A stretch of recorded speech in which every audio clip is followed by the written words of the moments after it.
One man says he's now paralyzed from the waist down after being shot in a drive-by incident.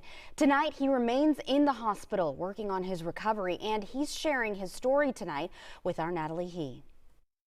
I definitely got extremely depressed this morning and had a full breakdown.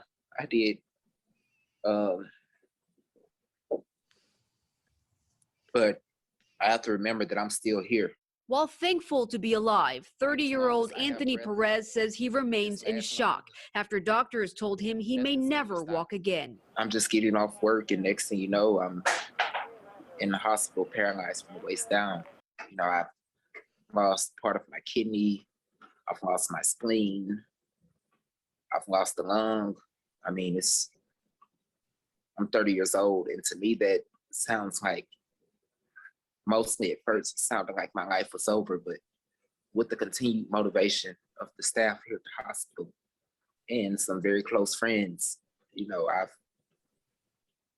I believe I'll pull through. The biggest issue for me is I don't have health care insurance.